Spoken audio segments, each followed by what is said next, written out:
and welcome to another episode of Malachi's Message, Toxic Mold Sucks podcast. I'm Elizabeth Kripe, co-founder and executive director of Malachi's Message. Co-hosting today is Emily Rochelle.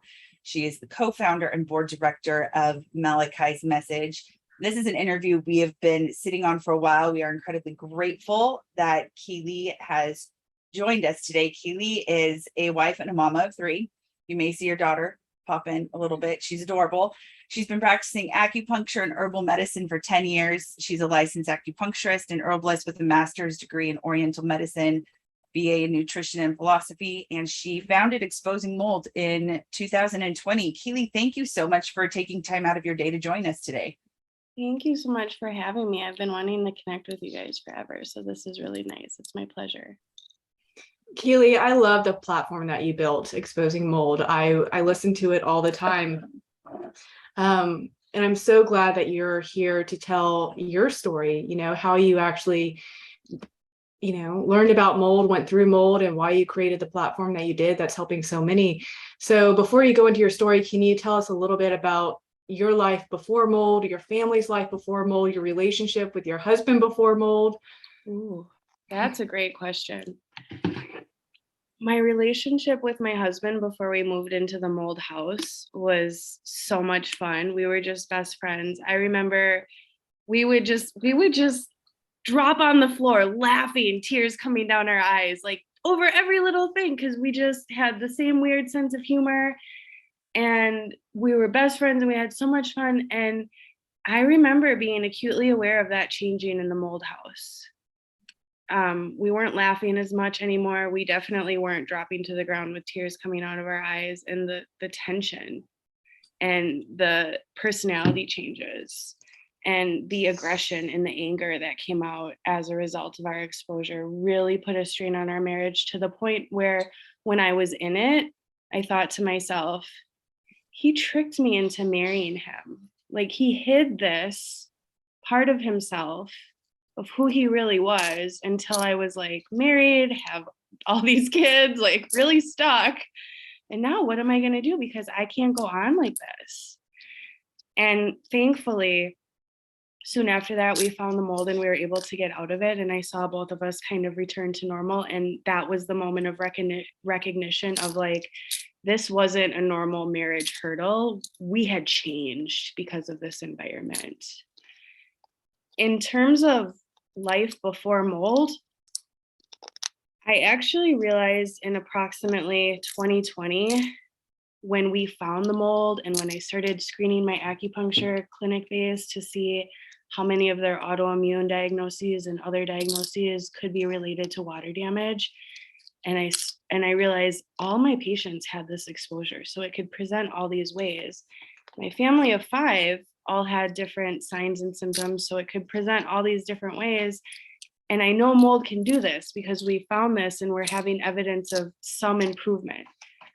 So what does this mean for all of the damp houses that I was raised in throughout my entire childhood? And I started having this flood of understanding the pot symptoms that started at 9, the fatigue that started at 10, the constant drama in my house from people fighting and suffering from addictions, because they were probably all going crazy from neurotoxin exposure.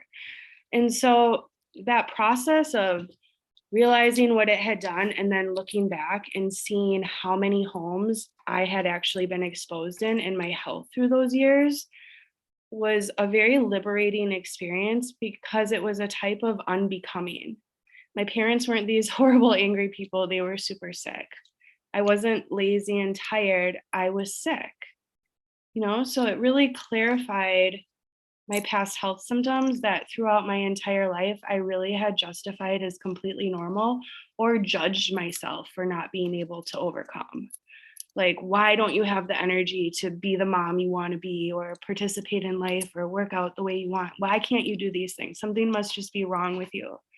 Well, that was really far from the truth, but I had internalized that judgment for years and wore it. So those were the biggest changes, was realizing that the aggressive personality changes in my husband weren't who he was, but a symptom of our illness, and the same for me. And also the heaps of judgment that I had placed on family members and self through our past health problems, were I was able to separate those experiences from who those people really were and see that as a sign of sickness. Thank you for being so honest about that. A lot of people aren't. And I feel like that's one of the reasons why we did this. We want people to hear from like humans like you have a face, you have a soul, and going, oh man, if she went through that, okay, this is going to make more sense for me. And not everybody is that honest. So I really appreciate that.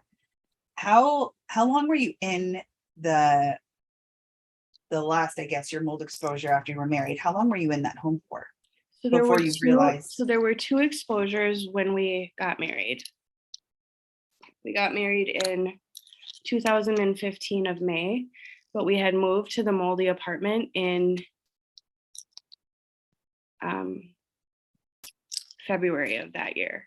So we had lived there for like 3 years before getting married, and that's when things slowly started to change. We lived there for 4 years, and that building had like a hidden leak that we eventually found, and we fled that place with everything, and we moved to it like without anything, I meant to say, and we moved to a townhouse across the street that we didn't know at the time had hidden mold, and a year later we were then exposing that too.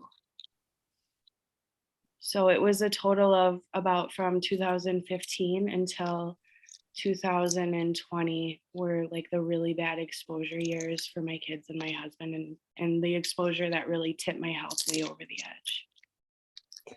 So when you were being exposed in the in both homes, what were some of the symptoms that you saw in yourself and also your kiddos and your husband?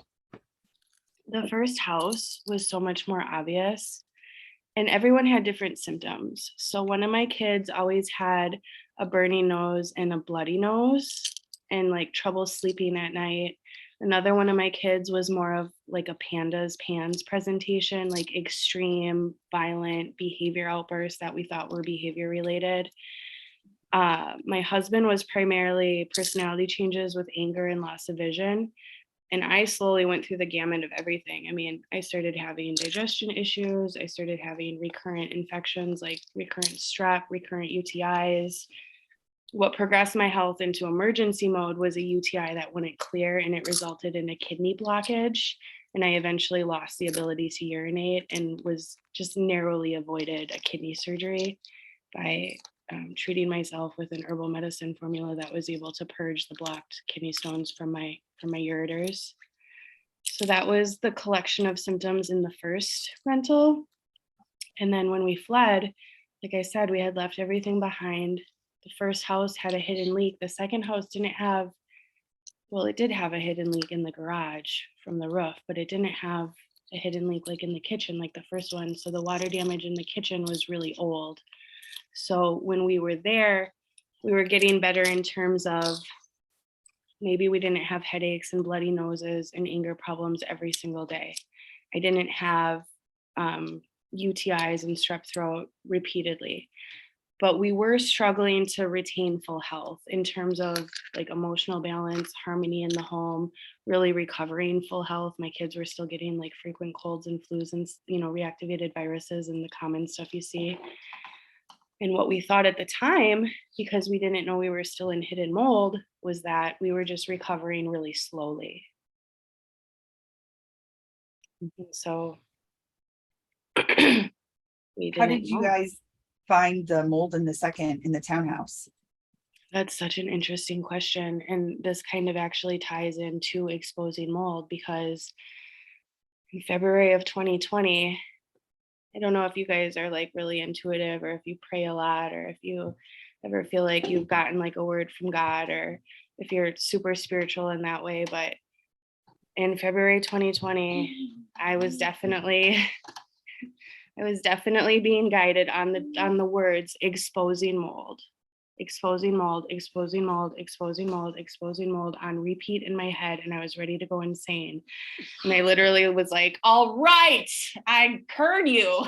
And I like created a Facebook page and I registered the domain, and I was like, now what? Like, what are we doing with this? Like, it felt like a command, and I didn't have any intention of exposing mold. Although at that point in my journey, I had realized that that was going to be the focus of my acupuncture clinic from then on out, is just mold. So I'm like, okay, I guess this is related to like my new specialty in my acupuncture clinic. Not even a few weeks later, we were literally exposing mold in our kitchen. And so what happened was, on the far right side of the kitchen, there was a dishwasher leak. We pulled up all of the vinyl flooring to like wipe up the leak and dry out the vinyl pieces. And what we realized when we did that was the vinyl flooring was covering an older linoleum flooring. And on the way far left side of the kitchen, the opposite side where the dishwasher leak hadn't touched. So this was unrelated. This was a different event. I could literally see mold eating through the linoleum from the subfloor. And then I took a look around those cabinets, and I could see the floor by the cabinets, the wood was all rotted. So I knew at that point that they had covered a previous water damage incident with new flooring. And that was just a whole nightmare.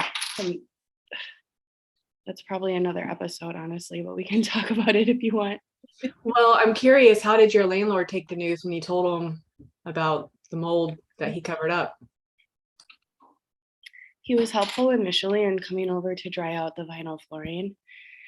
And once we realized there was a much bigger problem than just the wet vinyl flooring, it was a 3-week-long war.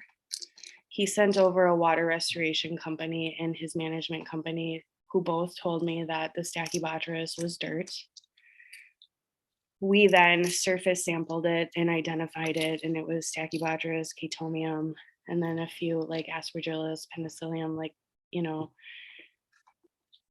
then I was basically harassed by his management team, and they told me they were just going to come over and cover the dirt with sealant.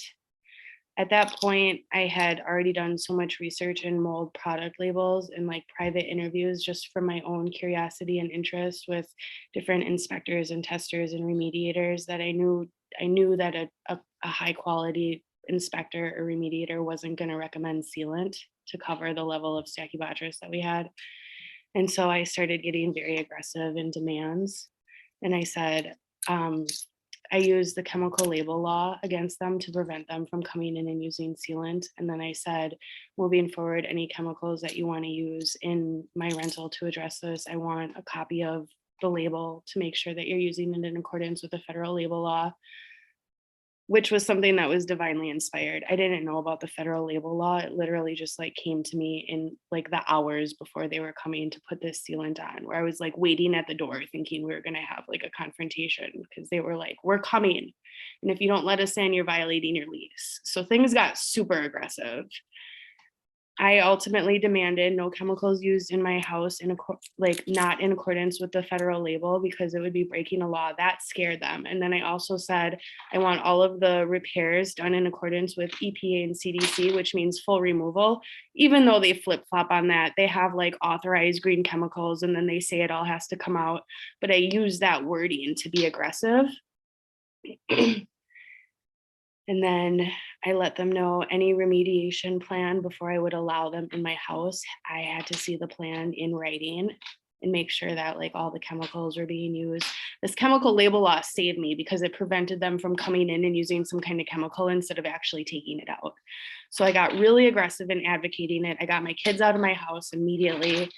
My landlord eventually, after 3 weeks of fighting, eventually backed down, reimbursed us for like a quarter month's rent, told us to leave. They were going to repair it, which they did. They gutted the kitchen and 2 bathrooms and then rebuilt it. Then we moved back in, but what they refused to do was stop the leaking roof. The roof was leaking into the garage, and the day we moved back in, it was like a heavy 7 days of solid rain, and we could see our upstairs portion of the townhouse like swelling with water retention. Her bedroom started just spontaneously growing mold on wooden toys, the rocking chair, the wooden dresser. And I thought, okay, this roof has been leaking so much longer than we realized. There's something going on in this room that I can't see, this issue is not fixed. So then when we really aggressively advocated for the roof repair, they gave us a 24-hour notice to move. They just completely ended our lease for our safety. And we just had to leave. And that was that. How did you mentally process that? In the last week, we've talked to so literally this last week, I feel like we've talked to more people that they're on their second, third, fourth time having to lose everything and move, and that's got to just be mentally taxing. I'm curious, how did you walk through that? I was actually relieved, and I'm going to tell you why. I knew that even if they fixed the roof or stopped the roof repair, they were never going to gut her bedroom. So that if we didn't get out of the lease, she was still going to be stuck in this bedroom, and I was really worried about it. Yeah. The other thing was, while we were out of this unit for 6 weeks, I had introduced myself to my level of sensitivity. So I had a decent grasp on the fact that I was probably going to go in and react to most of my items in this house and still suffer with my health because of how everything was tore up and repaired while everything was exposed. I also knew I was going to have a hell of a time getting my husband to let go of all of his cherished belongings a second time. So the fact that we had 24 hours to just take the little that we could carry and get out was more traumatic for my husband and kids than it was for me, because I was relieved that we didn't have to bring all this stuff with us. And also, we didn't have to plan this big moving out process where I was going to have to argue with my husband about every single item that I didn't want brought in. You know what I mean? Yeah. I think it helped me that I had somewhere to go. I mean, I didn't have a great place to go. I didn't have a mold-free place or a contamination-free place to go. And that was another really, really, really hard part of the journey. But my mom did welcome my entire family into her very small apartment. So it helped me process it, because we had a stepping stone where we could gather our senses, process what happened, decide our next steps. And we weren't on the street or in a shelter, And I think that little bit of family support was just my one peace of mind that I needed to say, okay, we can go here, take a deep breath, and figure out our next move now. Were you guys, did y'all throw away your mattresses and stuff too? Yeah, So we threw away mattresses twice with both. Were y'all sleeping on air mattresses in your mom's apartment? Couch? Well, we were so there was a 2-bedroom. So me and the kids shared the queen bed in the second bedroom, and then my husband would sleep on the couch, is kind of how we organized it. And then we eventually had to get rid of the mattress in her room, in the room that I was in, and actually all the furniture, because I found mold on everything.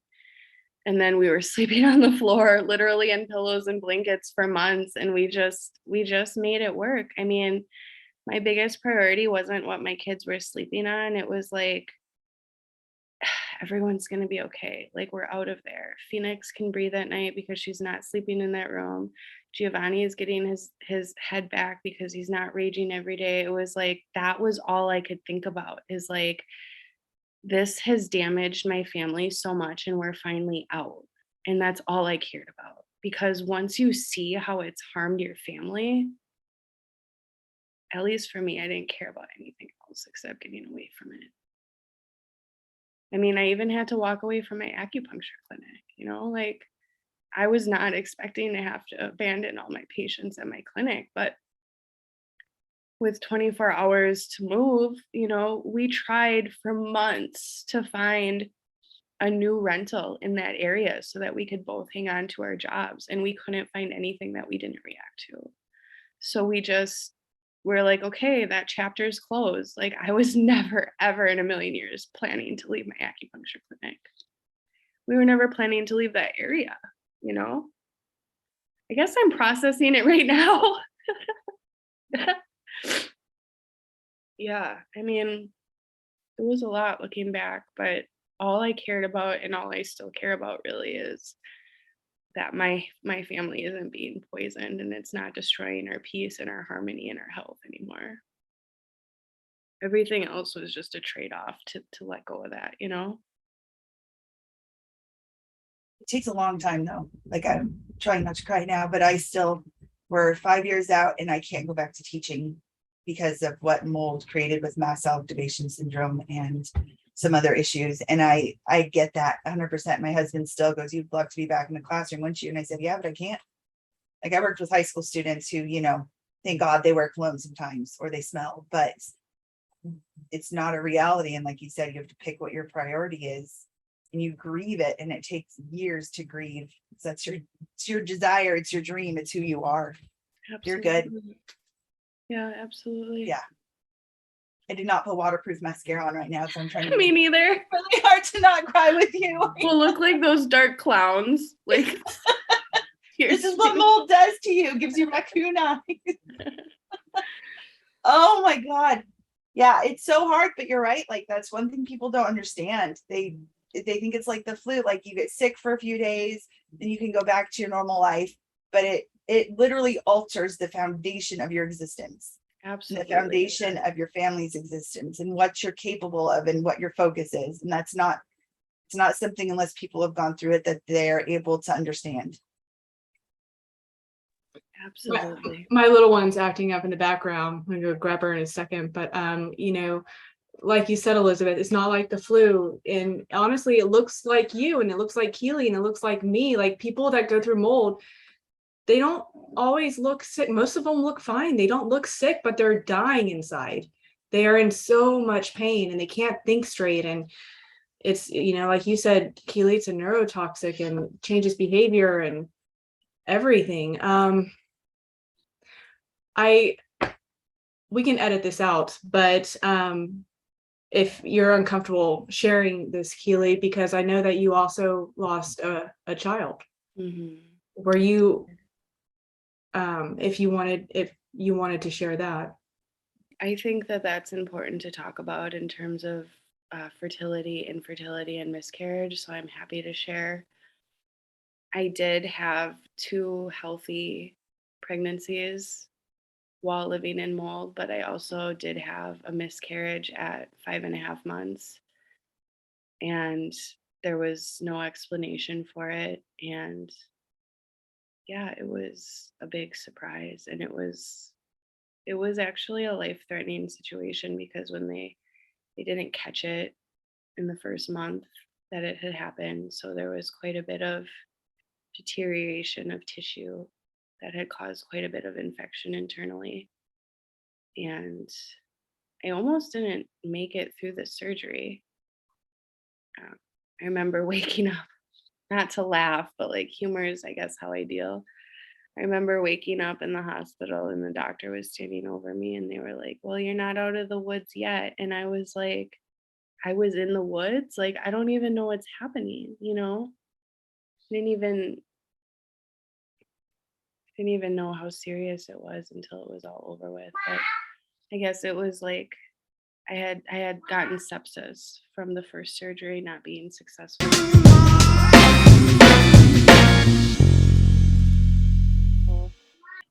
Today, we are thanking one of our resource sponsors, Analytics Global, LLC. Analytics Global has developed a patented process for DIY collection of mold mycotoxins from surfaces. Test prices start at $96 for the lab fees.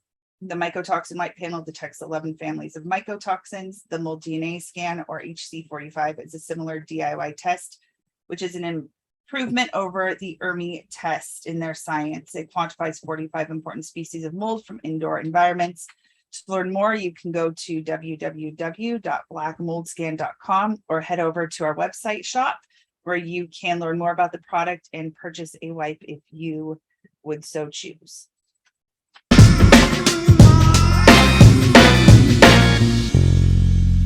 Kealy, we were discussing the child that you lost and you woke up in the hospital and you almost didn't make it and you didn't even realize you were in the woods. What happened after that? I just stayed in the hospital for a couple days and They made sure I was stabilized. And then I went home. I mean, nothing really happened after that. I mean, I didn't have a realization at that point that the miscarriage was from my house, even though now I do hold that belief. Was that in the first house or The the first second? one. The first one. Yeah, I think that if I do full-heartedly believe that if I would have stayed there for 12 more months like my husband had wanted, I don't think I'd be here today. I think that I was on the verge of having probably a life-threatening stroke. My cycle had stopped completely. For 3 months, I hadn't bled at all. I kept taking pregnancy tests and thinking I was pregnant, and they were negative. And then when we moved and I started on a really powerful blood cleansing herbal formula, my cycle restarted. Only my cycle blood was solid, more solid than the consistency of Jello. Like it wasn't like a liquid clot. It was solid pieces, like black. And I think that my blood had the circulation inhibited and clotted so severely from that exposure that I don't think that there's any way I could have avoided a stroke or a heart attack with my blood having the consistency of a solid at the time we had left. I know that you talk to a lot of people that are in mold, and I do too. And one of the first things I always tell the people that I talk with, because most of the people are females, is that mold affects the hormones. And one of my first symptoms was my cycle went completely off, and I was bleeding so much. I forgot the term that the diagnosis they gave me, but I had huge thick clots too. And the doctor couldn't figure out why, of course. They just wanted to give me birth control. Oh yeah, they just want to use hormone replacement therapy to regulate your cycle instead of finding out why is your hormonal process completely disrupted. And it can be disrupted in any way. Like you were having increased blood flow and I was having reduced, and I think everything in between, from hair falling out to disruptions in cycle, hormonal imbalances. And I think a lot of people chase their tail on trying to correct their hormone numbers with different providers without even realizing that there's something else deeper going on. So how did you get from this point? You've had multiple exposures. You stayed with your mom, who was very gracious to take you all. And how did you get from to where you are now from there? What has your process been? Well, we stayed with her for about 8 months and decided at this point our next move is to buy a house, not to continue renting. I didn't really want to buy a house. I didn't know if maybe in the future me and my husband would be spending time in Mexico where he's from, and just to be chained to one location for my whole life just felt like such a big commitment that I'm like, I would rather rent, which was my naive position prior to mold illness. And then when I realized that I don't have control over the repairs in my house if I'm not a homeowner, then I had made the decision I would rather take on the responsibility of home ownership, because then if something goes wrong, I have full control over when and how it's fixed. And I'll never be at the mercy of someone else deciding how and when the repairs happen. So we searched for months for a house, and we viewed, I would say, 20 houses. And I definitely reacted to every single house except this one that I'm in right now. My mom had actually found this in a search, and she was like, hey, I found one that meets the criteria. Let's run over there. It's just so spontaneously. And we were the only one that put an offer on. It was the only house that I didn't react to. It was well cared for. And I thought, wow, this is the house. And luckily, even though the market was so crazy 2 Februarys ago, it was just like a miracle. We were the only one who put an offer on. Our offer was accepted. And then we moved here. And then that's kind of when like the journey of, I think, like unpacking everything that had happened to us kind of began, where we could we were on solid ground and we could kind of start processing all of this. And that was a long process too, because at that point, I didn't fully understand the way that some contamination could still keep me sick. So, like little things that we did have with us, those became source points for us. And then that was challenging in a new way in terms of having my family understand this newborn sensitivity. Like I could have a reaction to a plastic item that's non-porous even after it's been cleaned if it was in a really moldy house.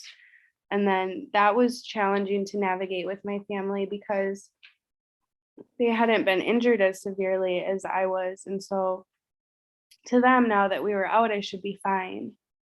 So that was some tension at that point of like moving forward through that we've grown through. We've definitely grown through because I didn't give up advocating for myself. And I was like, I'm not going to be told that I'm crazy when I'm feeling something real. And then meeting up with Eric and having him join the work of exposing mold helped a lot because he was able to put into scientific terms some of the crazy things that I was feeling and experiencing that nobody else could frame in a scientific way to make it make sense. That really gave me the confidence I needed to advocate and really be strong for myself and my family and not just be told it was an anxiety disorder, that I was overreacting, because I understood from someone who knew more than me at that time that there's a real effect happening here. And that gave me the strength to continue advocating for myself. And honestly, that has brought my family to such a beautiful place because now they trust me and they don't think I'm crazy because they've seen it in action enough. And so it's just been a lot of growing pains. Well, let's talk exposing mold. How did your dynamic trio come together, and tell us about it, because your platform is so educational. I love everything that y'all are doing. So talk to us about how that all came together and your Thank you so mission. And much. Yeah. Our mission is really to normalize understanding in all aspects of medicine around mold illness, and also to just expose what's not accurate in all industries of testing, the medical side, remediation.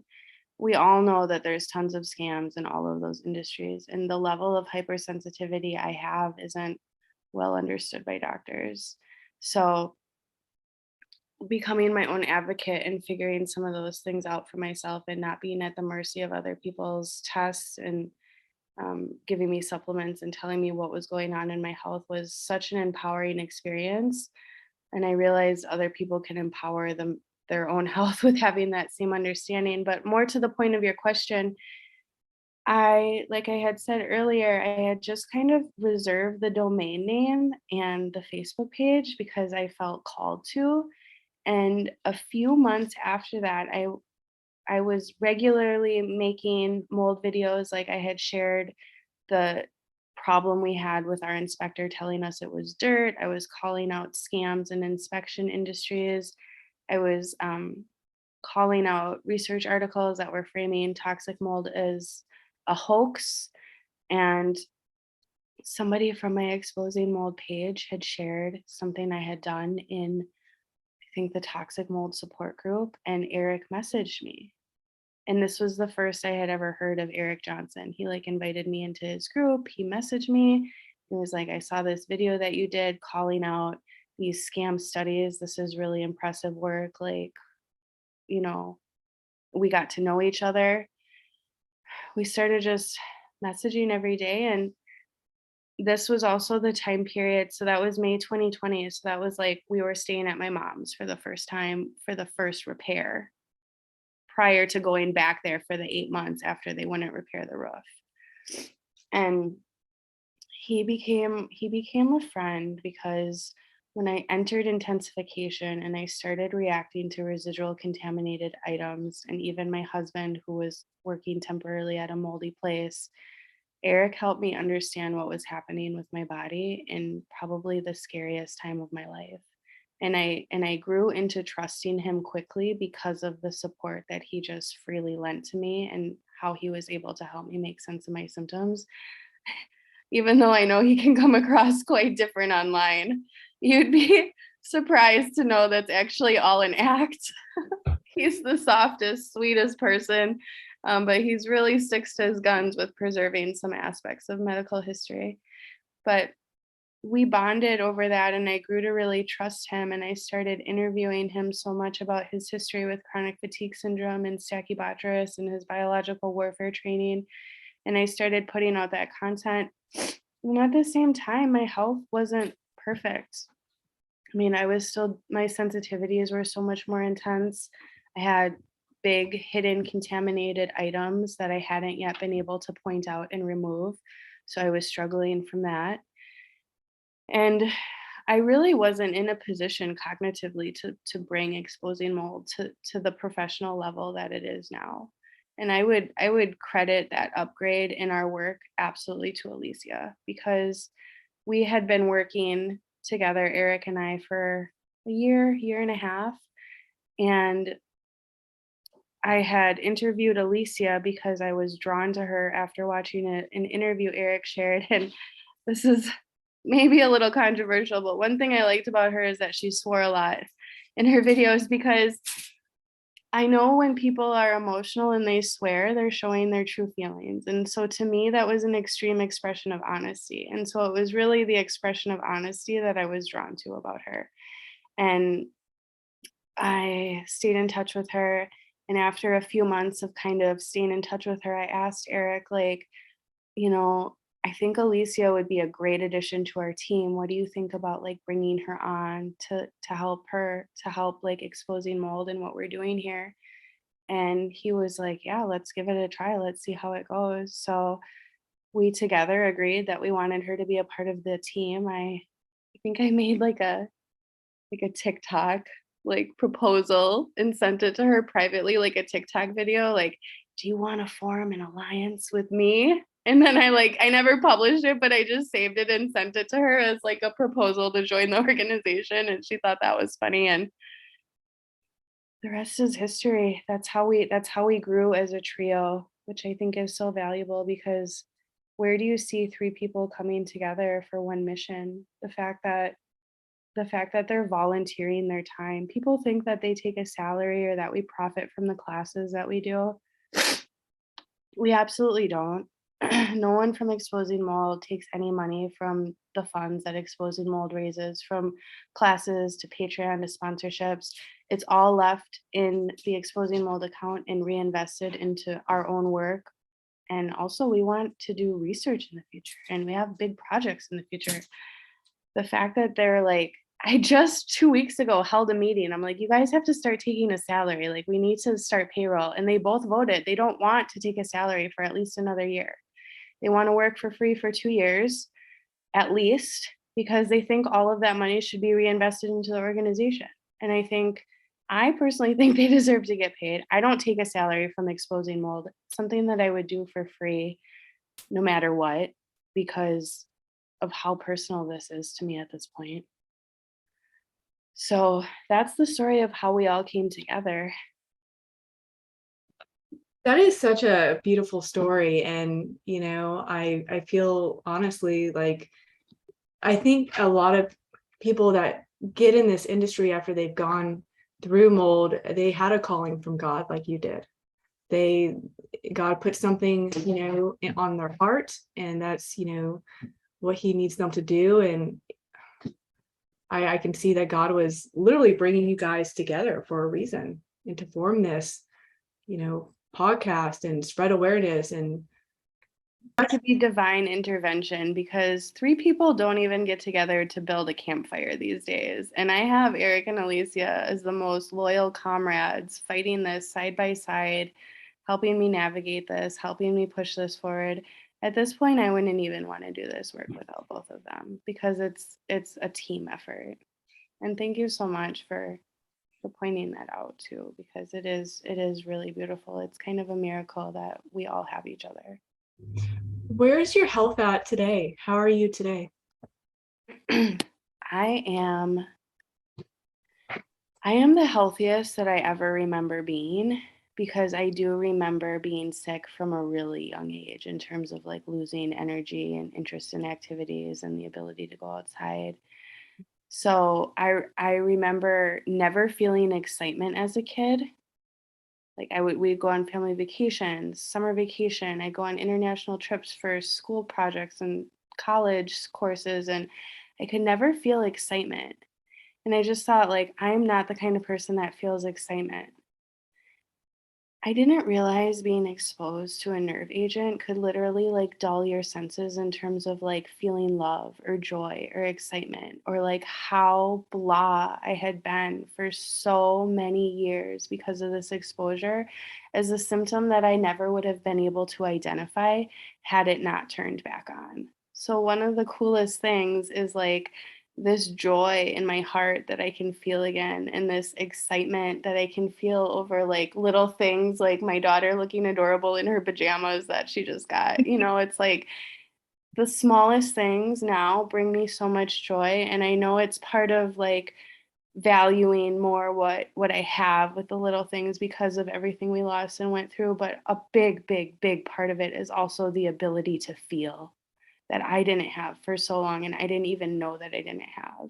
So to be reclaiming my emotional power, to be reclaiming respect in relationships that I had lost because I was sick. I don't have recurrent infections. I don't even have multiple chemical sensitivities anymore. I do still have residual sensitivities. In April, I spent 3 days in a moldy building and I crashed. I had a hard time walking for a few weeks after that, and I was bedbound. I do still have residual sensitivities. I do still have to avoid mold. I do still have to be mindful of contamination. I will still have reactions, but I don't have pot symptoms every day. I don't have the emotional disturbances that I had that was destroying my family. So I honestly, I want to be healthier in terms of stronger physical strength and even reduce sensitivities, but right now I feel like I'm the healthiest that I've been literally since I was a kid. That's incredible. But that's the dream for most people right now that have been through mold. That's like their end goal. That's what they want. I would say it's not like a perfect outcome. Like I do think that I'll live with the sensitivities and having to navigate this. And I know that will reduce as I continue to climb the power curve and continue to strengthen my immune system with avoiding what made me sick. But I didn't even know that this was possible. Well, where can people learn more about exposing mold and you and everybody else involved if they want to leave this and go find out more? Anything that you need to know about us or what we offer or information about us can be found on exposingmold.org. And you also all have social media platforms too, right? We And your do. podcast. Yep. Our podcast is listed right on our website. That's at Exposing Mold. And then we are Exposing Mold on YouTube, Instagram, Facebook, and TikTok. And LinkedIn and Twitter. Everywhere, maybe.